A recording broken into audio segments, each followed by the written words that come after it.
Hey guys, Lesley here. Welcome to my home in Burlington, Vermont. And today I'm going to teach you guys a few tricks and tips on how to wax your snowboard at home. So the reason we want to wax our boards is because we want to get a nice, even, smooth glide while we're riding the mountain. We want to go fast, and we also want to extend the life of our board. There's a couple different ways that you can wax your board. Today we're going to do a hot wax here in my kitchen, but you can also use a paste or a rub-on wax that don't require an iron. All Burton boards come with a factory wax that is actually ready to get out there on the mountain and rip. However, if it's the beginning of a new season or you feel like you're going a little slow, waxing is a great way to get that speed back out there and get back to that factory finish. Before we get started waxing the board, you're going to need a couple of tools. First of all, you're going to need a Burton hot stick iron.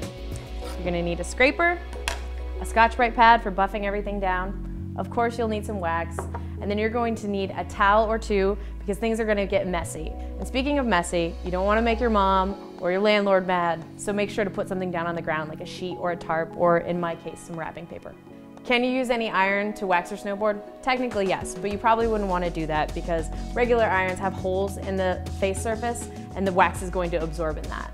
The first step when prepping to wax the board is you're going to want to clean the base. You can actually buy base cleaner, but in case you don't have any, just take a little water and a little bit of soap and clean the base off. When you're waxing, you don't want any of that dirt that's come from, riding around, maybe on the top of your car, sitting in the basement to get into the wax. Just going to take that towel and we're going to dry it off a little bit before we start to wax. The next thing you're going to want to do is turn the iron on.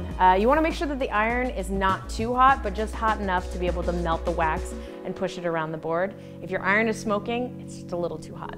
So there's all different kinds of waxes that you can use, some for hot weather, some for cold weather. Today I'm using an all-temp wax, which is good for most conditions. When applying the wax with the iron to the board, there's a couple things that you need to know. You want to make sure that you hold the iron a little bit away from your body and over the board so you're not getting wax on the floor, on yourself, or burning anything. You're going to hold the iron upside down and you're going to take the wax and you're going to press the wax to it. And if it's just hot enough, you can see that the wax will start to drip down from the iron.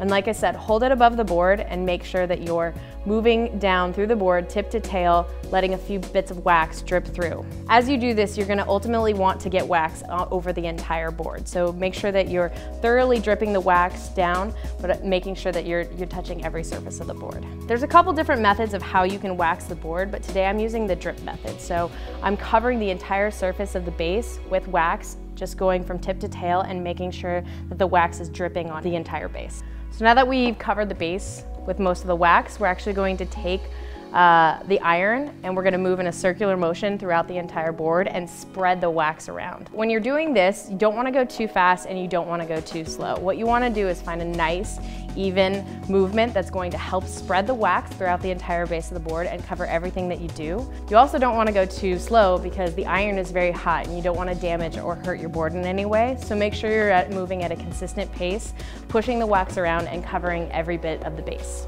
So as I'm doing this, I can see that there's a couple places that I haven't hit. So I want to make sure that I push the wax and make sure that it covers every part of your base.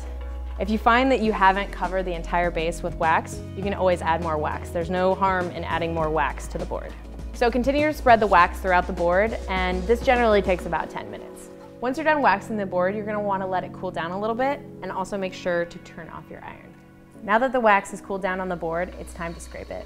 We want to scrape the wax off the board because it's going to help you have a nice, easy, smooth, consistent glide and make you go very fast on the mountain. You want to take the scraper and you want to go tip to tail on the board, and you want to make sure that you're going the length of the board and actually putting pressure down on the board and scraping the wax off. One of the techniques for taking wax off of the board and scraping it is taking your scraper, you're going to put it here, you're going to apply pressure down, and you're going to push it away from you. So you want to be pushing it away so it's actually not harming the board. So you can actually scrape the board going both ways. So you can go this way, you can go that way, just like you ride the board. Make sure you're doing it tip to tail. After you've scraped off as much wax as possible, you want to take that Scotch-Brite pad and you're going to buff everything out and give it that nice finish. And that's it, you guys. We're waxed, we're buffed, and you guys are ready to get out on the mountain and have a great time.